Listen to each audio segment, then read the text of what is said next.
Welcome to Everyone Loves Guitar, where we sit down and talk with interesting professional guitar players, uncover their stories, and discover what makes them tick. If you love guitar, music, and the backstory of people's lives, stick around. You're in the right place.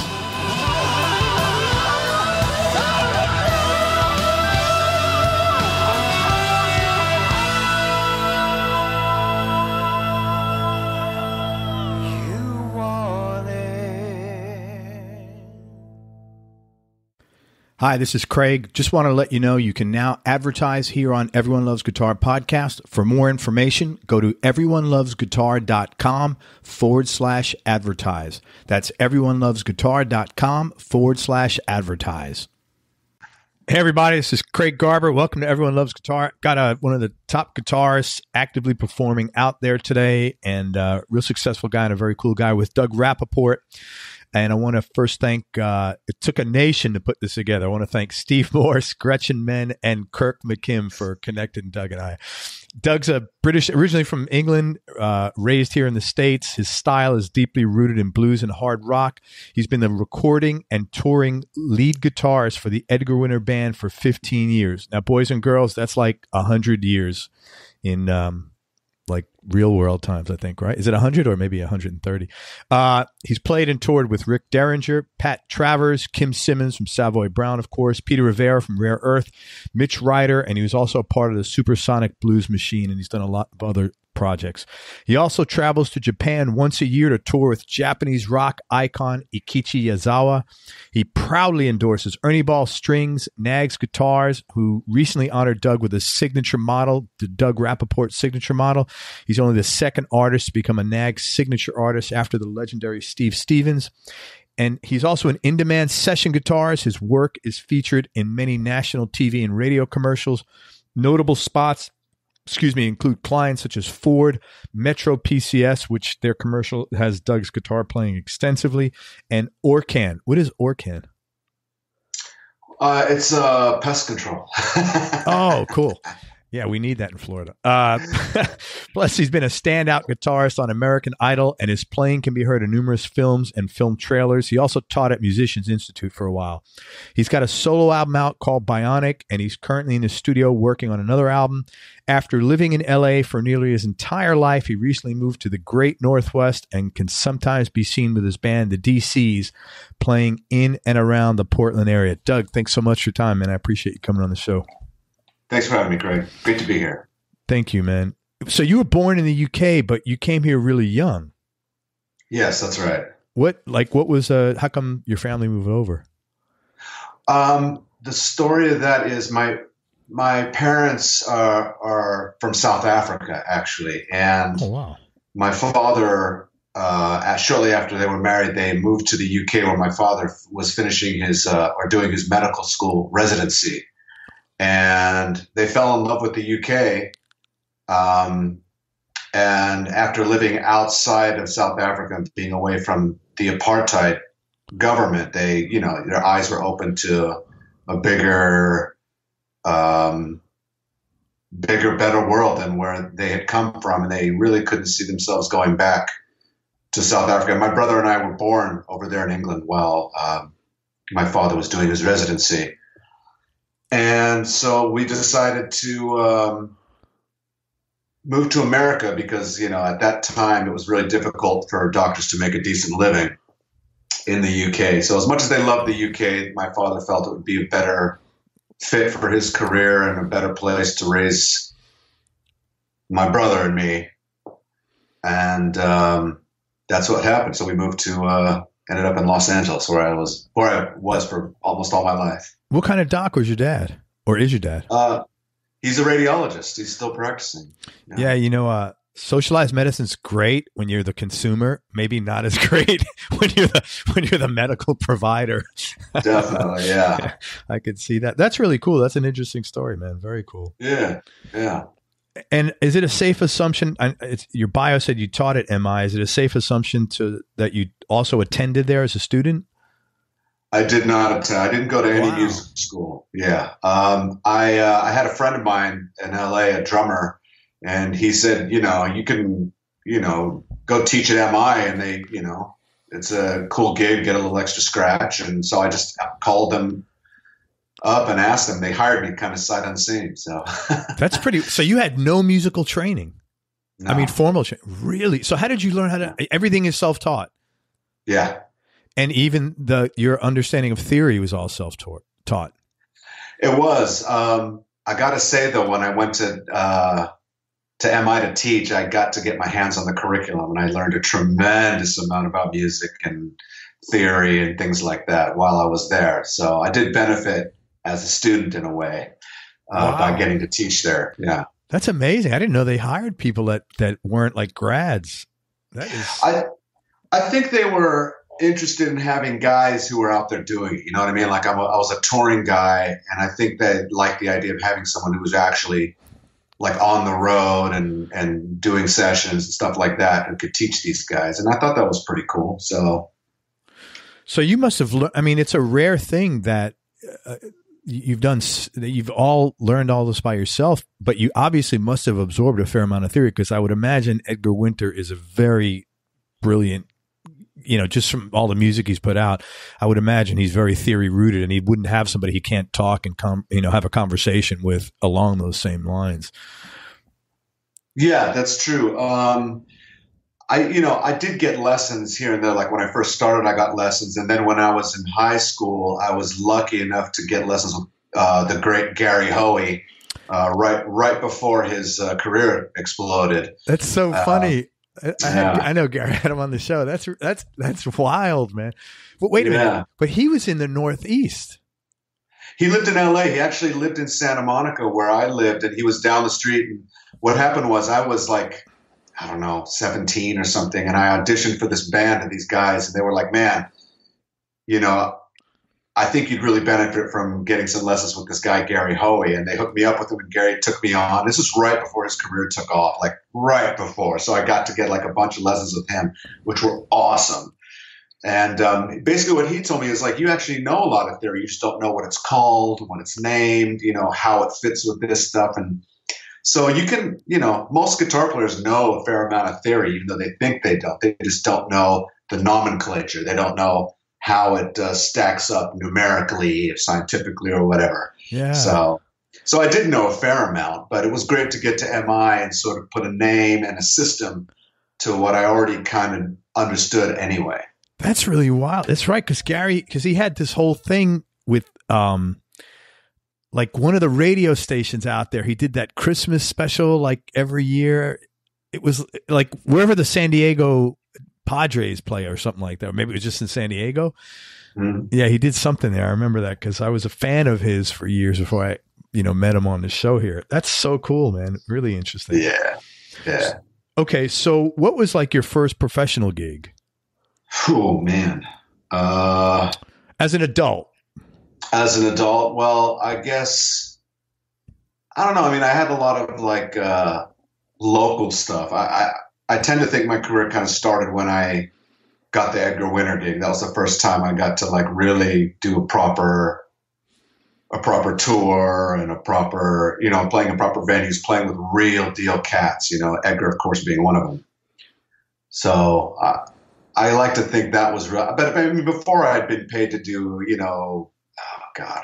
cover gigs and some corporate stuff, or to go play at someone's party or something, that kind of thing. I really don't remember the first one. Yeah.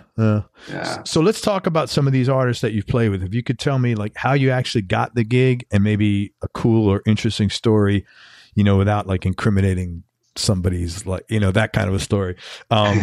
Start with Edgar, man. Edgar, what happened was I was working in Beverly Hills at an auction house, Asian art auction house. And the owner of the auction house wanted to record an album, like, it's like Sinatra classics. He'd always wanted to be a singer. And, he'd made a lot of money in the Asian art business. And he hired an engineer to do his album, and my job was to get in the van and go pick up the engineer and load all his shit in the van. Did he know you played guitar even? Like, were you part? He did eventually, like Jeff Worrell, that was his name. He did he's done a lot of stuff. He's been a touring like front of house and tour manager for people for a long time. And he, of course I was like, yeah, I'm a guitar player, and he was like, oh, cool. And I had a demo CD that I had made on my own, and he really liked it. And he had a son who was probably about 13 at the time or 12, and he played it for the boy, and the boy was like, oh my God, this is awesome. So he was like, oh wow, there might be something cool here. And he happened to be friends. Jeff happened to be friends with Edgar, who was putting the word out that he was looking for a guitar player. Holy shit. You couldn't design this. Yeah. Oh my God. Go ahead. This is crazy, man. I hear this all the time. This is great. Go ahead, man. Yeah. So he called me one day, Jeff, and he says, look, Edgar Winter's looking at finding a guitar player. Can I give him your number? I said, absolutely. So I got home from work one day, and there was Edgar Winter on my message machine. And he said he'd already found somebody, but because Jeff had sort of said I was like really like an exciting guitar player, he wanted to meet with me anyway, even though he'd already picked somebody. So I went to Edgar's house. I brought my little amp, this little amp about this big, and a really shitty guitar. I didn't have any gear at the time, any gear worth no. I mean, I'd had gear before, but part of being a struggling musician is you have gear and then you sell it. So sure. Pay your rent and stuff. So I really didn't have much left but one guitar and a practice amp.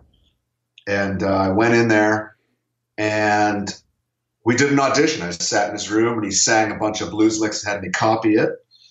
And he played some tracks, said I'd take a solo, and I just played some solos. And he was sufficiently impressed to have me come on and be as good. He took a chance on me. Also, another thing was I was a lot younger than everybody else in the band, and I had big spiky hair and giant earrings. You do have great hair, man. I don't know how old you are, but you do have really awesome hair, man. Thank you. Yeah. Well, back then it was really like I looked like I should have been in the Deftones or System of a Down, So, but he was kind of toying with the idea of exploring heavier music. So I think he was happy about the fact that I was hip to the heavy stuff and that I could play the blues. So, and you had the image that to go with this stuff you wanted to explore on top of that. Yeah, I think so. I think he wanted like just some young heavy player or something that could play the blues. So that's what happened. So it was sort of clear to me when he first took me on, this is going to be sort of, we'll see what happens. And 15 years later. So you were on like double secret probation for 90 days. Yeah, and then sure, holy shit. So at that point in time, when you got this gig, were you even like thinking about being a musician full time, or you were just like doing the guitar thing on the weekends or? Oh, absolutely. I mean, the goal has always been to be a full-time guitar player, I got married and we were married and we had you got to pay bills, you got to live. So of course, it's very difficult. So, and I really wasn't connected at all in any way in the music business, no family or anything like that. You have to be connected. Otherwise it's extremely, extremely difficult to come from nowhere to making a living in this business. So, I just had this insane self-belief, and I was tooling around LA and playing in different bands, and I just always believed, and, opportunity came and I was able to take advantage of an opportunity. So that's what happened. Man, what an amazingly cool story. That's like that's like a 1 in a million story, man. I know you realize that. That's sure. That is so, like when you woke up earlier that week, you probably didn't think I'll be auditioning for Edgar Winter's band this week. Like the whole thing is so wild. Yeah. And, it was kind of a cool thing because, you're still kind of young enough that you still have lots of hopes and dreams and you believe in yourself. And I think at that time, I just found out that my wife was pregnant.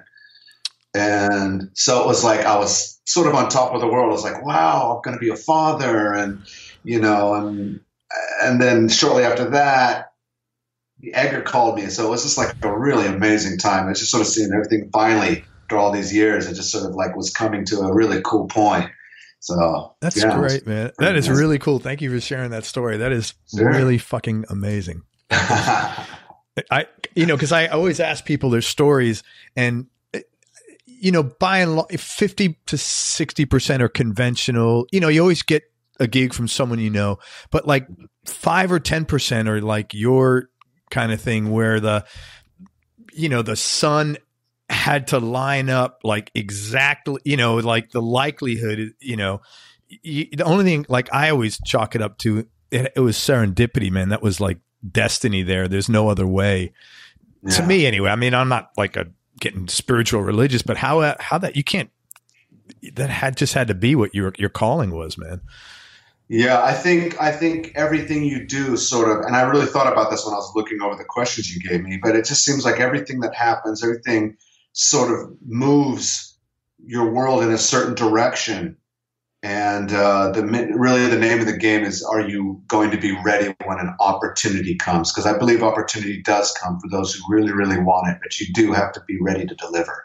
And that's when it counts. You know what I'm saying? That's when it really, really happens. I agree with you, man.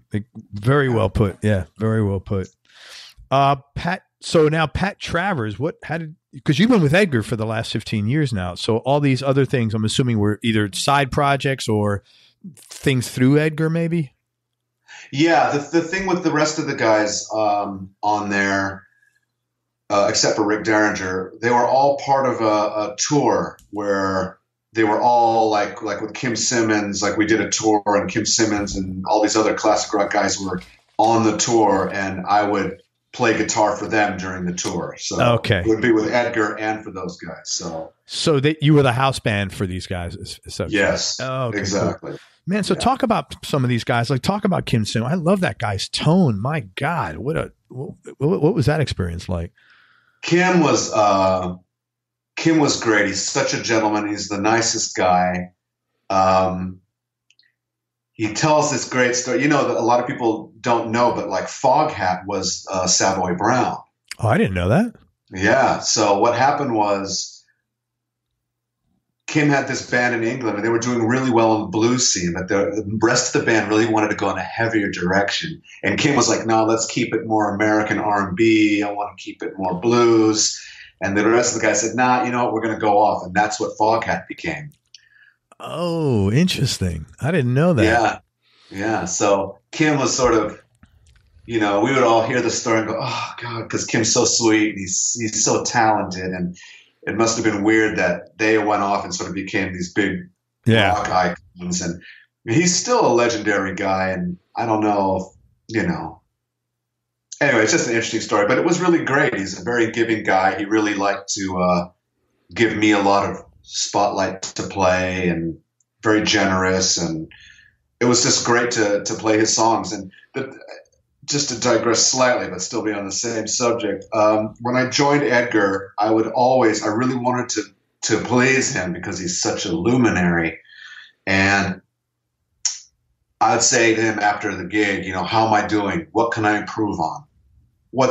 Tell me. And he was very, very candid with me. He said, look, Go watch Rick Derringer, because we did a lot of work with Rick. And he'd go watch him, go study him. He's a very well-rounded guitar player. He'd say, go listen to Johnny. Or Edgar, we'd be driving somewhere for 6 hours, and he'd force me to listen to Ravel, Chopin, and just Charlie Parker, all this stuff I couldn't fucking stand, but he'd make me listen to it.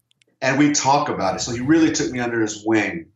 And I learned so much from getting to be around these guys, including Pat Travers and Kim Simmonds. So Edgar sort of made me go, listen to these guys, listen where they're coming from. I don't have the words for how grateful I am that I got to be around these guys and see firsthand these classic, iconic, major guitar contributors. And so playing with those guys, playing with Kim, it was like, oh, okay, wow, this is amazing. So same with Derringer and all those guys. What would you say, like one or two of the top things that you learned from like this immersion, whether it be through listening to Ravel or Johnny or, Kim or whoever? What were like some of the takeaways that really made a lasting impact on you as a person and as a player? I think one of the things is being able to do more with less. And I mean that musically and as far as gear. Being able to get tone from the hands, which I was pretty good at anyway, except I was more good at it in a metal context as opposed to a bluesy rock context. So I think just sort of picking up on what's classic, what the archetypal classic thing that everybody really loves, which are what the forefathers gave us, Clapton and Beck and Derringer, all these guys, Monch, all these great guitar players from the old days have all given a template of what we all love. And I guess learning to tap into that and still be able to do the pyrotechnics and the modern stuff have given me a sort of a voice of my own. And I think that's kind of what I'm most known for. Is I get emails, and the best ones are guys who are in their 60s and their 70s, and they're like, man, I was there. I saw Hendrix. I saw all these guys. I'm from Clapton. I know these guys. And they tell me, you're doing it, man. You're doing it. No one's doing it. You're doing it. I'm like, man, that's the best thing you could tell me. Yeah.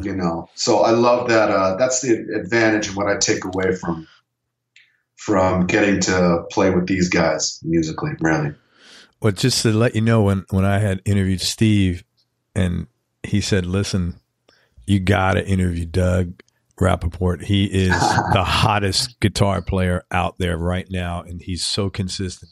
So Steve Morris is saying that, man. Wow. I mean, that's pretty freaking impressive. That wow. It's got to be weird for. Was it at all strange, like when you're Edgar's Johnny Winter's brother? Yeah. that's you can't go in there and try to say, well, there's no comparison because Johnny's Johnny and everybody else is you're you. Yeah. I had an advantage in that, honestly, I was such a metal guy. I really didn't know any of Johnny Winters, I'm sort of that generation where, coming up, when I came on the guitar scene, it was the absolute pinnacle of guitar pyrotechnics. Eddie was God, Steve Vai was God, all these guys, Satriani. So I'm from that generation when we'd listen back to Hendrix, so we'd listen back to Stevie Ray Vaughan and go, that's some sloppy ass bullshit. Why is everyone making such a big deal? Right. God, I forgot where I was going with this. No, about Johnny, you were saying you had an advantage in a sense, yeah. Yeah, so I didn't really know Johnny. Yeah. Coming up, I was very unfamiliar. To me, he was just sort of another one of these sloppy blues guys, But when I got in my late teens, early 20s, I was starting to discover Hendrix, with whom I became completely obsessed. And but I came to Hendrix and Clapton through. I came to Hendrix through Stevie Ray Vaughan. I finally got it. It sort of clicked. And once I started to understand it, it allowed me to grow a little more in that direction. So by the time I got to Edgar, I really didn't know much about Johnny. I really didn't know that much about Edgar either. I didn't know he was a musical genius. He was just, that's Free Ride Frankenstein.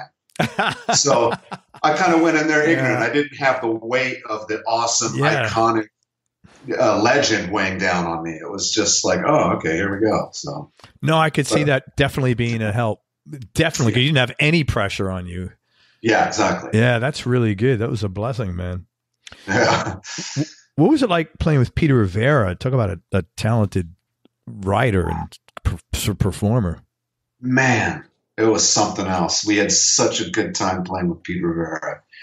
I loved it. He was very encouraging, and the songs are so good, and it was a blast, and the audiences loved him, and yeah, it was an absolute blast. That's all I can say about that. It was really, really awesome. And I felt so honored to be playing those songs with him. I was like, wow. What a voice that guy has, man. Yeah, absolutely. And such a good drummer. Just meat and potatoes. And so good. Very cool, man. Ikichi Yazawa, how did you get hooked up with him, and what is that experience like? Aikichi, yeah, man.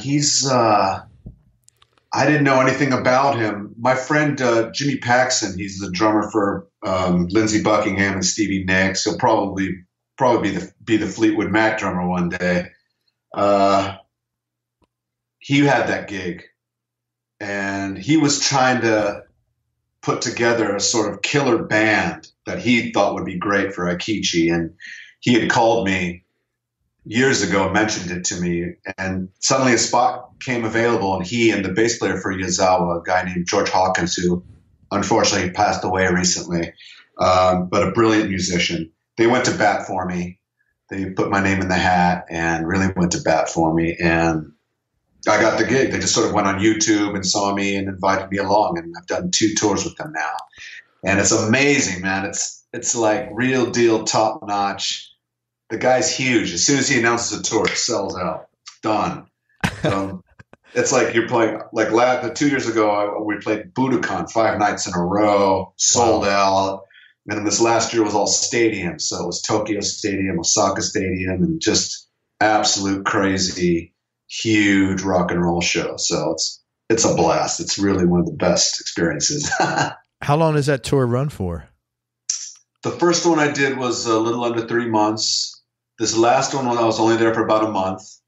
And then we got another one coming up next year in October, which will also be about 2 or 3 months. So does that time when you're off with Edgar? Yeah. Yeah. Okay. That's great.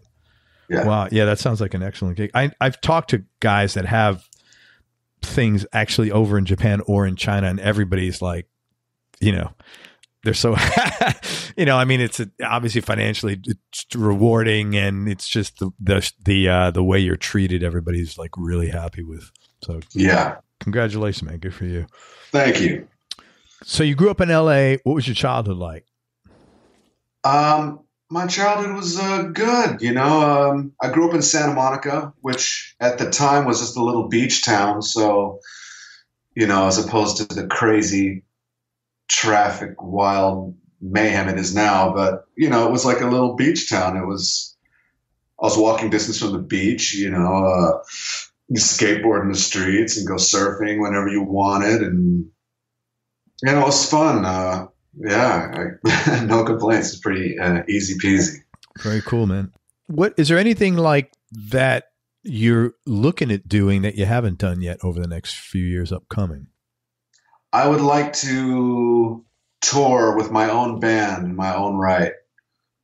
Like go overseas and actually like gig and tour with me fronting the band. That's what I'd like to do. That's awesome. Have you started making strides? Do you have a game plan lined up for that, or? I do. I'm recording. I'm working on doing songwriting and recording another album. I have access to some fantastic musicians up here in the Northwest, and a lot of people who book and manage who are very, very interested in working with me. So yeah, I'm definitely making strides towards those ends. That's really cool, man. That's not an easy thing to put together. I mean, it's a pretty comprehensive thing to put together, man. I know it's not like you call one dude and it's all set. It's a lot of work involved. Well, good, man. Let me know, and come on here. We'll promote it. Thank you. When you first started playing professionally, were there any surprises for you from the business aspect of being a musician? Other than, gosh, I really don't know how to answer that. I'm so not business minded. You alluded to that about being allergic to marketing, and it's absolutely true. I'm so not business minded. Do you mean from a financial aspect, or? Well, just like anything about the business that was like, holy shit, I didn't know that happened. Or it doesn't have to be bad even. It could be good. Oh, that's a really cool thing, I definitely was, I can't really say. I mean, I've just been so happy to be a part of it and to be able to do it for a living. And it's all I'm still like a kid, Yeah. Every time I show up I go on the road, I'm excited. And every time every stage I show up to and I see that Marshall stack up there, I get excited like a kid, It's like, I can't wait. I want to plug in my pedals and I want to make some noise and let's play some songs. And every time I've been doing this for so long and I love it. I'm just happy to be doing it. That's great, man. That's a super healthy attitude, man. Yeah. How about low points? Were there any like low points or obstacles that you've had to overcome along the way? The hard part really is, it's not like a job you go to every day. There's no guaranteed check. There's always a hustle. And there are always times where, the work's not there and you got to figure something out real quick, especially if you're married or you have children. And so there are those fucking horrible moments where you wake up and go, oh my God, I don't have any money coming in next month. Or that moment that you got to go to a rehearsal and you get to the gas station, your car's on empty and you've got no money in the bank account. You can't put gas in the car to get to the gig. I've been there, man. That's hard. And I had no idea when I decided to be a musician that there would be times like that. So, sure. Yeah, man. So that's tough. So, the lack of stability is a little scary sometimes. Yeah. It's hard. Yeah, man. It definitely is for sure. And if you're not business savvy or business minded or great at hustling, and that's another, like you said, being allergic to marketing, it's a tough road to hoe. You got to be pretty savvy in a lot more areas than just your instrument. Yeah, especially nowadays. Nowadays when there is no, the marketing budget is what you've done on YouTube and whatever, videos or whatever, connections or NAMM or whatever events that you show up to play at. That's your marketing. And it's not like, the record companies got X dollars in the budget to put you guys on or put you on stage somewhere. Yeah. Exactly. Yeah. Is there any advice that you'd have gone back to give young Doug that might have made your life easier? The only thing I can think of is could have gone probably should have gone to college, probably should have gone to music school.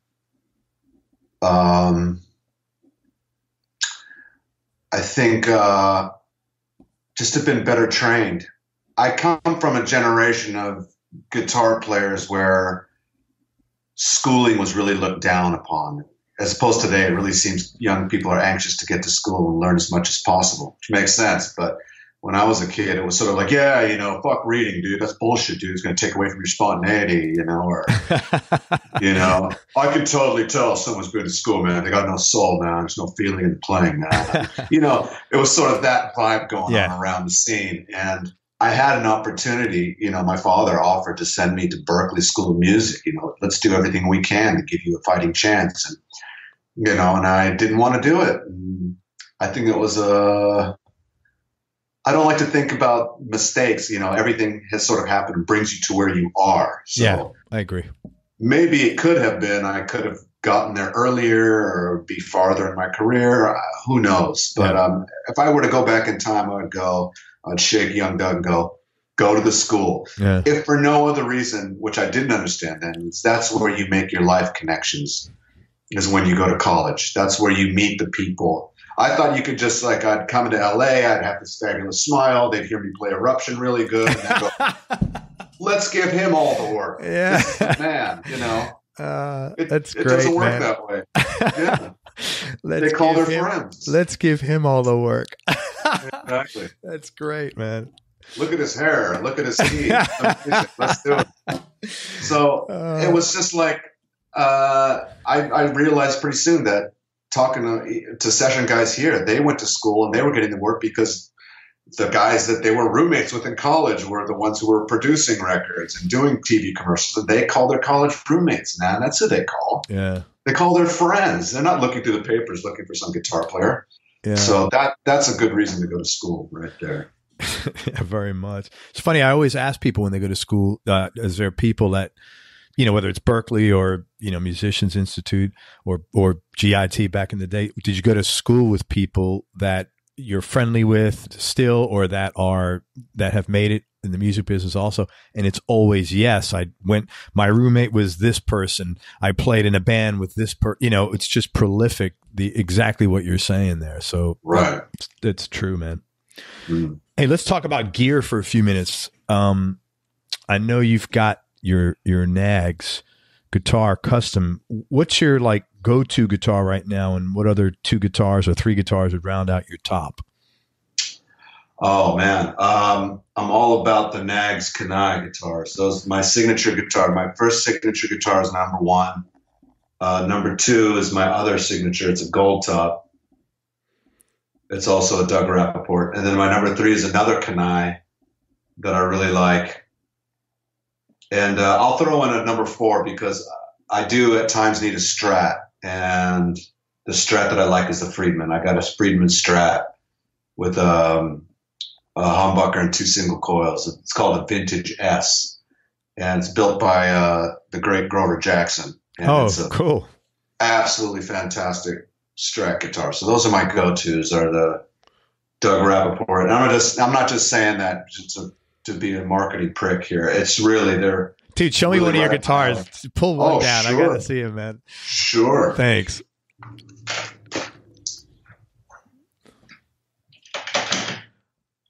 Here's number 1. All right. So, wow, that's really nice looking. So it's like a burst.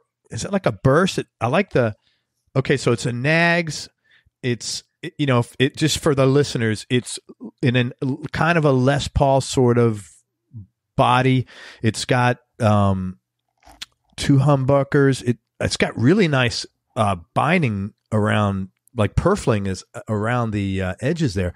What color? It's like what color is like tiger? It's supposed to be a lemon burst. We wanted it to be like a lemon burst. It's really nice, man. Yeah. Okay, so now there's 3 knobs there. Explain the knobs. What happened with the knobs is this is a kill switch. Okay. Because this isn't active. There's nothing going on here. Okay. It's a master volume, a master tone, and I missed doing this thing. Right. So I just went ahead and started putting kill switches on, and they thought they'd be kind of cute to make it a part of my signature thing, is just to have this really neat little kill switch. That's cool, man. People have the option of making it like a standard Les Paul type of wiring, but that's how I did. I like the kill switch. Are they Nags pickups?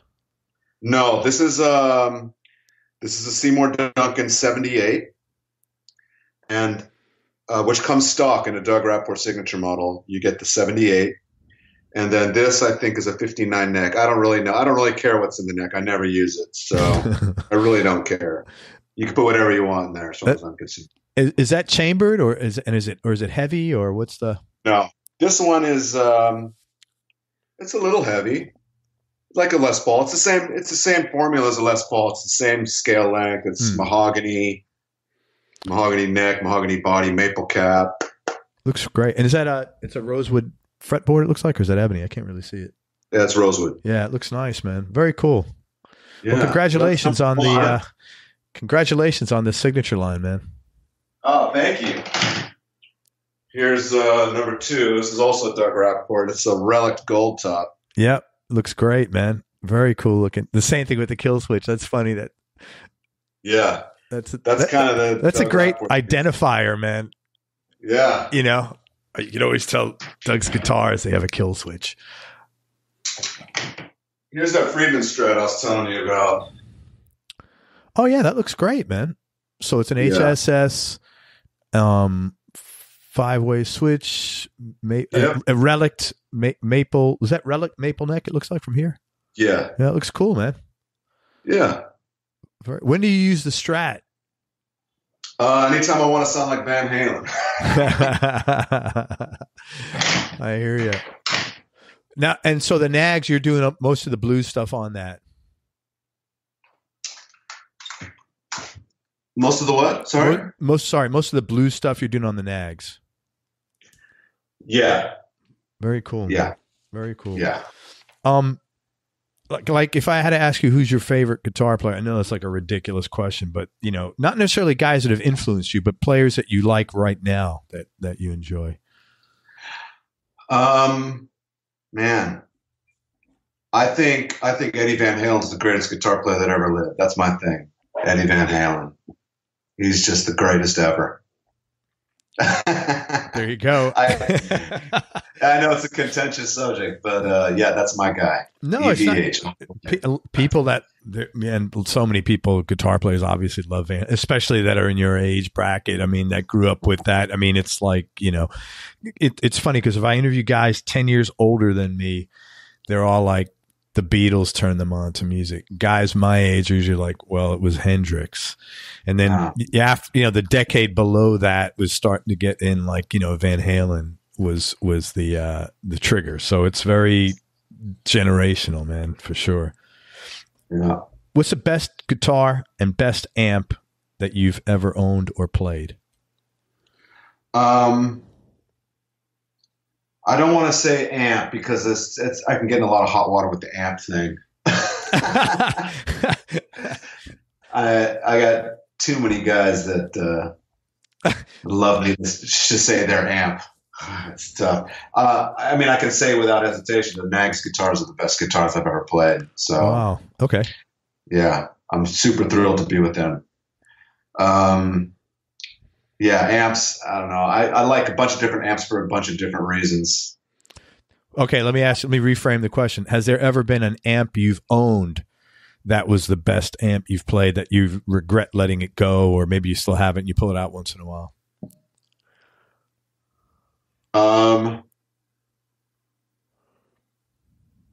Boy, good question.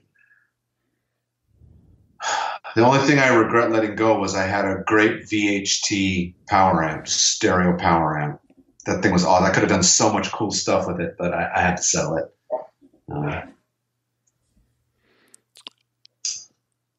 You ever sell a guitar? You ever sell a guitar you wish you can get back? I don't think so. I had a cool Les Paul that I maybe wish I didn't sell, but the thing went out. It was a pain in the ass. It went out of tune all the time. I never hear that about Gibsons. Right. Really weird. Yeah, I don't know. I had a guitar from a company called Magneto. Garrett Gales plays their Strats. It's called Magneto Guitars, and they sent me a Les Paul style short scale guitar, and I got rid of it. But man, I regret it because that was really a terrific guitar. I wish I still had that guitar. It was really something else. Magneto. I never heard. Where are they out of? France. Very cool. I never heard of that. Yeah. Magneto. Yeah. Desert Island Discs, man. Top 3. Desert Island. I wrote that down. What number question is that one? 10 on page 3.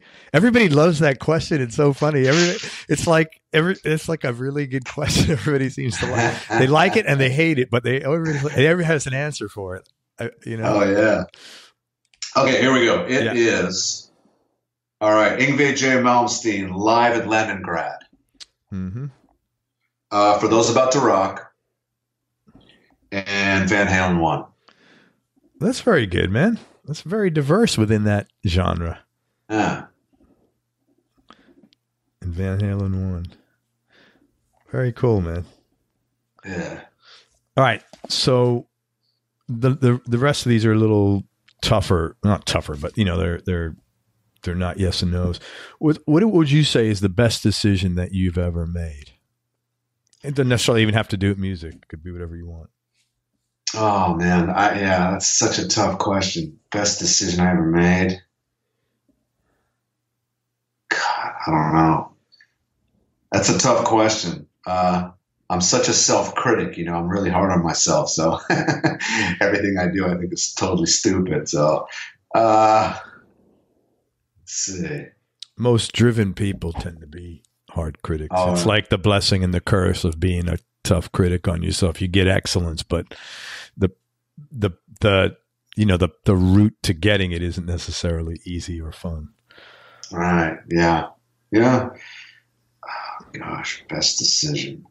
I thought about this for a while and I really couldn't think of anything. I don't know. I guess the only thing I really could think of was leaving Los Angeles. Probably the best decision I've ever made. Really? Interesting. Why is that? Well, it's just really, it's super crowded. It's super expensive. It's just going downhill in every way. You know, now that I've got kids, you know, the education there is beyond atrocious, unforgivable. Yeah. What they've done with the schools there. You're pretty crime. you're well read. You read a lot, right? Yeah. You could always tell people that read a lot, man, because their vocabularies are like reflective of that. You know, Oh. I mean, you could always tell people who have not read at all the same way. You know, unfortunately, you know, not that it makes you a better. I mean, it does make you a better person. It makes you a smarter person. You know, Yeah. you know, you don't have to read anything in particular. Even just like you could always, you know, when someone reads a lot, it shows in their things that they do and stuff. To me, anyway. Oh, wow. Well, appreciate that. Thank you. I think I know I sort of thought of this as an answer for maybe a later question, but I could try answer it now. Yeah, man. When I went to, I kind of went to a lot of alternative schools early on, and it actually was disastrous. By the time I went to a conventional school, which was around the 7th grade, I was in really, really bad shape. With literacy and math, everything. I was really, really behind. And I had been, I'd already decided at that point in my life that guitar music was going to be my life. But I had an opportunity to go to a boarding school for the last 3 years of high school, just to get my academics in order. And I chose to do that. And I had to put down the guitar for a few years. Wow. And, you know, I could have, you know, a lot of kids, they really go gangbusters from an early age, like Bonamassa. All these great guitar players that are out there right now, they've just been gangbusters on the guitar, total support from the parents, total immersion into the field till they get to adulthood. I had to put it down for 3.5 years, you know.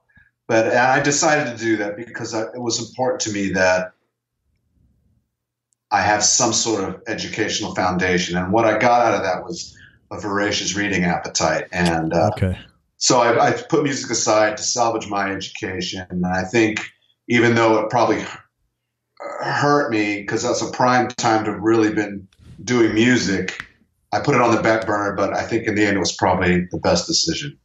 So there was a really good decision. How come you were bouncing around all these other schools prior to that?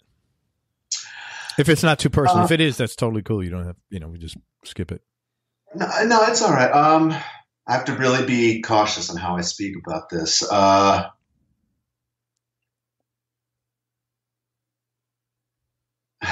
don't know if I should say anything. I just, my mom in particular had a belief system at the time that was a little unconventional, and she felt that these alternative schools were better equipped to nurture, blah, blah, blah. And it just, in the end, it turned out to be a complete disaster. So by the time I had to go to a proper school, it was just like my literacy was way behind. I was just, wow. It's like throwing a kid who barely knew how to add into an algebra class. It's like, you know, it was bad. It was a bad thing. And I had to put in a lot of hard work to catch up and just get to a point that was acceptable. So that's kind of why. Man, you did it. You answered that very, very clean. Diplomacy. Yes, that was very good, man. I was very impressed. Nobody will have any problem with that answer at all, man. Fucking no one. Trust me. That was great. But I give you credit though for having the, you know, what was it like that said, oh shit, I've got to get this education thing on? Because, you know, the other side of you where you were saying, you know, oh, you know, all the guitar guys knew that education sucked. So you could have really easy, like kind of like extrapolated that same thing to academia for high school, but you didn't. What was the? You mean with regard to having the same attitude toward the music? You mean like the education? Well, yeah, but you didn't have the same attitude. You said, hey, it's important to me. I got to get myself sorted educationally. I got to get my reading level up. I want to know how to do basic math. And, you know, what that you could have, which was a lot more. And I got to put down the guitar to do that. So what was the driver for that? You know, my father's a driven and successful man, and he was my hero. He still is my hero. And okay, sorry. No, it's all good, man. And I looked up to him. I still do. And I think part of it was, you want your dad to be proud of you. You want him to respect you. And I think a lot of it had to do with that. I wanted to do right by my dad. I wanted, education was important to him. And even though we would butted heads about it, I knew deep down that he was right. And he's a great man. And I guess I just wanted to, do right by his hard work. We left our family in South Africa. He left it all behind so he could give us a life. And, I didn't want to fuck it up. I don't want to be a complete fuck up, So, yeah. So that's probably had a lot to do with it, Thank you, man. Do something. Yeah. Thank you. That was really nice of you to share that. And that was really cool that you got that relationship with your dad. Not everybody has that. So I'm happy that you got it. It sounds like you could look yourself in the mirror, which is like, you don't realize that when you're a kid, but now, man, I bet you it means a lot that you can look yourself in the mirror and you made that decision, man. So yeah, thank you. Good for you, man. Congratulations. Thank you.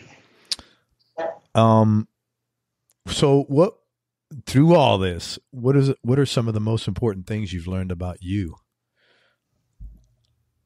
Oh yeah, these questions were tough, man. Wow. I could ask you what your fucking string gauge is.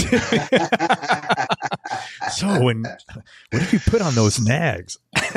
Yeah. What was the question again? I might have written something down. It was, what are some of the most important things you've learned about yourself throughout, your career experience and just life in general? I think the most important thing is I've learned that you have to have such an incredible belief in yourself that's unrealistic. It's unrealistic. I remember when I was a kid, when I was learning guitar, I figured out a few Yngwie licks. And man, I was so pleased with myself. And I really believed I was like, one of the best guitar players in the world because I could play a couple of Yngwie licks that I'd worked really hard to learn. And of course, it was absurd. Looking back now, it was absurd. I was just a kid and I could barely play anything really. But I really believed I was the shit. And you have to, especially if you're going to try for, I guess, anything in life. You've got to really believe it, even if it's not realistic. I guess that's what I learned. No, man, I agree with you.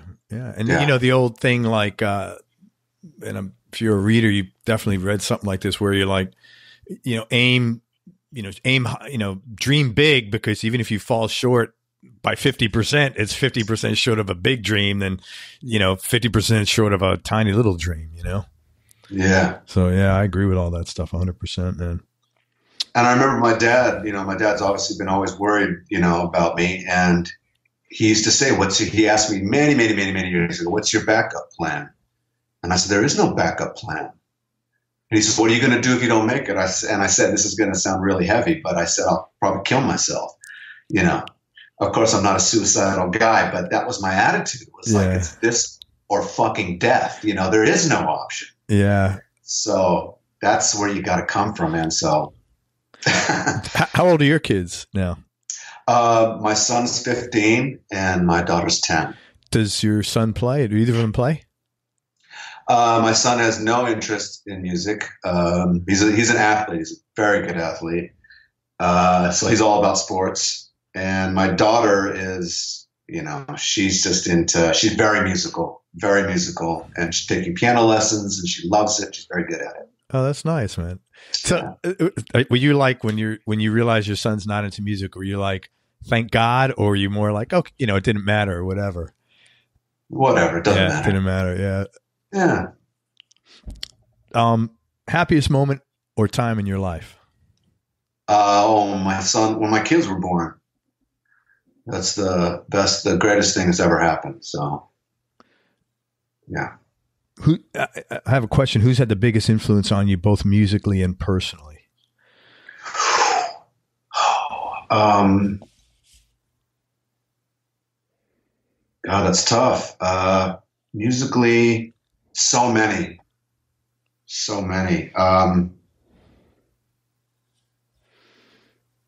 Musically, biggest influence. I really don't know. There's just too many to nail it down to one. Sure. Personally, I don't know. I really don't know. You talked about your dad several times. Probably my dad, yeah. Yeah, probably your dad. What's the most important thing he taught you?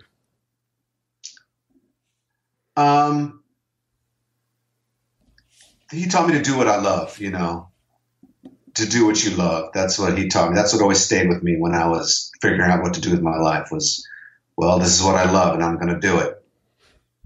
But mostly my dad just sort of led by example. He's a very accomplished and driven guy. Always, if you met my dad, you'd be like, that's your dad? Because he's very clean cut and very proper and educated and very well mannered. You're clean cut. You're pretty clean cut. You're well mannered. It's like, yeah, maybe I've mellowed quite a bit. That's what happens, man. It's like, yeah, and then it's going to get. But I'm going to say you're going to mellow more, but in a good way. Like when I hit 50, you know what became the most important thing to me is having no fucking stress in my life.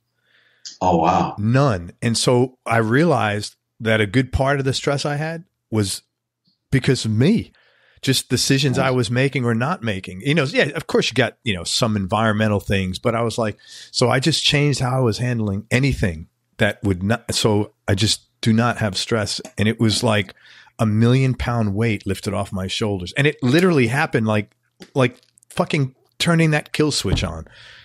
And wow. It was, I guess it was just like, I was ready, whatever. I don't know, but, and my life is so much happier now.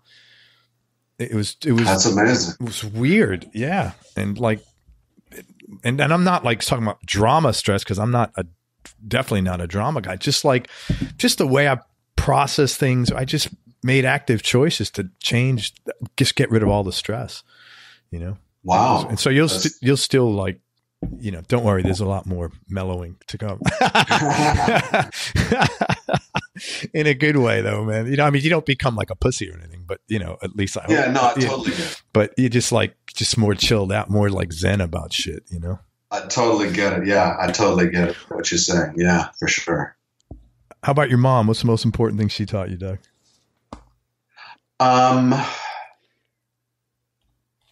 She taught me, respect. Also, comportment, manners, behavior. My mother was, I guess what you'd call high society type of gal in Johannesburg, South Africa. So she's really hip to the whole, high society thing. So she really taught us about respect and comportment and how to treat people and how to treat self, stuff like that. Cool, man. You have any non-musical superpowers, man? Non-musical superpowers. I cook a steak like a motherfucker. That's for sure. That's great. You know how many musicians, like I'd say that's the number one hobby for musicians is cooking. Oh yeah. Or they have multiple hobbies, but cooking is like definitely comes up more often than not. I just had an interview this morning. Cooking is what he said. Oh wow. Yeah, okay. it comes up a lot. And I think a lot of guys say, well, it's kind of like music because you add a little of this, you put a little of that, you can make your own genre. It's just kind of fun. There's no stress. Yeah. Favorite place you've traveled, man? I know you've been all over. Wow. The one that really stands out for me right now is we went to Mumbai, India with Supersonic Blues Machine. And that was really just something else. So probably that. Did you happen to meet any blues cats over there? Well, I got to play with Eric Gales on stage, which was like a dream come true. Cool. So, and Billy Gibbons. But I mean, you mean like Indian blues cats? Yeah, I've actually interviewed great blues guys from Mumbai. No, I didn't meet any. Yeah, it's like a whole scene there, and we're like so ignorant of all that shit here. There's 2 billion people there. We think all they have is like, you know, when you hear on, because I said to these guys, I said, look, man, the only exposure that we get to Indian music is like, you know, somebody walks in a convenience store and it's like Indian music playing or a restaurant. I said, we have no frame of reference for your music there. And they have a great blues scene, and I'm just great players there. It's really wild. Really. Wow, I'll be damned. I didn't know. I had no idea. I mean, I was amazed at how many people were at the festival. It was a blues festival, and it was really just sold out and packed. And I was like, wow, man, they're real blues fans. Yeah. Yeah. 2 more questions, man. Anything you regret not doing besides school? And you're not really committed to that, you said, which I... Yeah. Anything I regret not doing?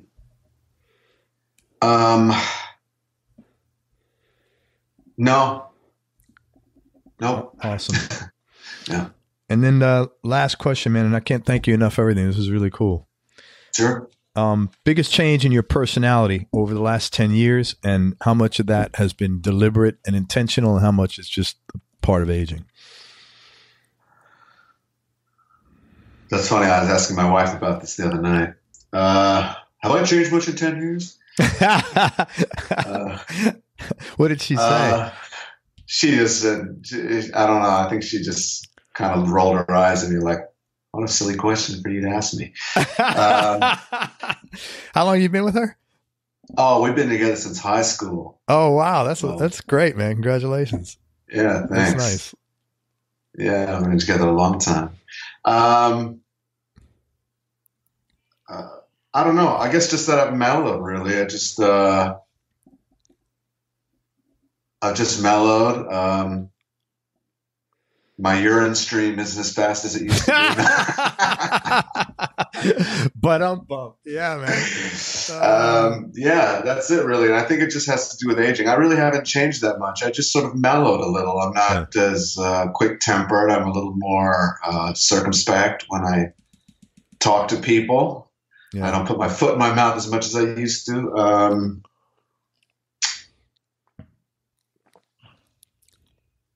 I don't know. There's, like you said, like you were talking about, just this sort of calm, and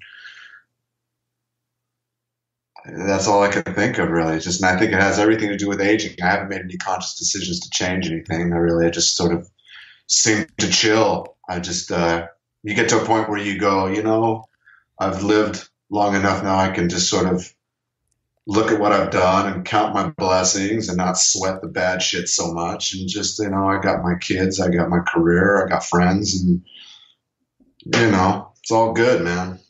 Very cool, man.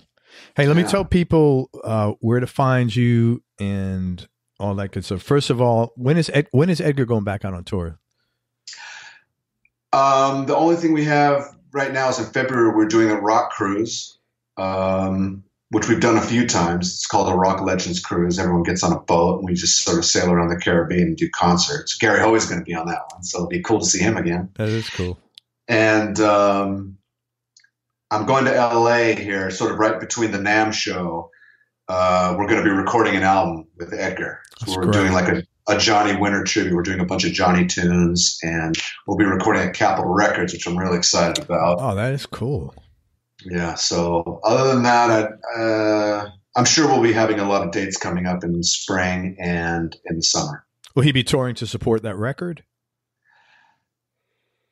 I think so. If not this summer, then definitely after. Very cool, man. So check out Doug on tour with Edgar Winter. And also you could find Doug on Instagram at Doug Rappoport. He's also got a really cool YouTube channel. Please check him out on there.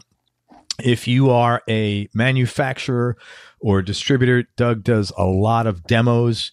So he does amp demos, pedal demos, guitar demos, and pedal boards as well.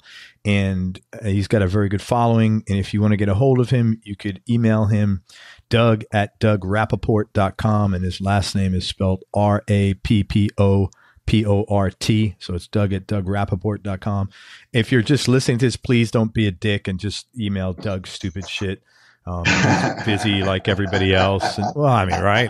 I don't know how else to say it, right? Please don't be a dick and email Doug stupid shit.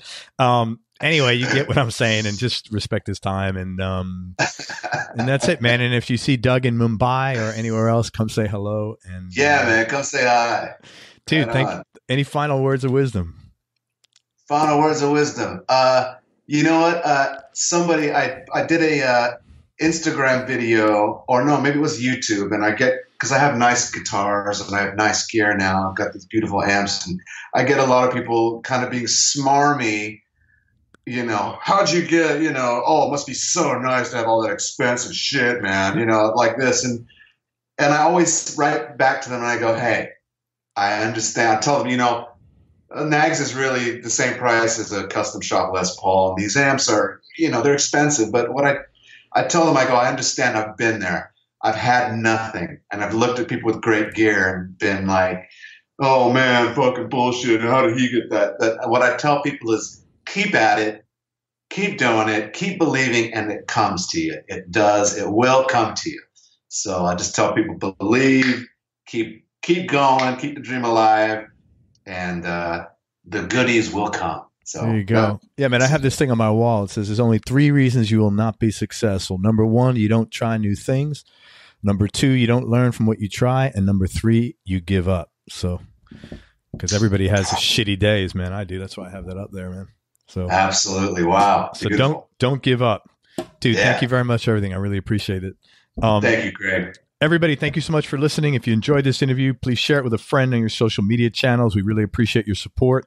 Thanks again to Doug Rappoport for spending time with us. Again, check out his YouTube channel and his Instagram and support what Doug is doing. And it's Doug, Rappoport.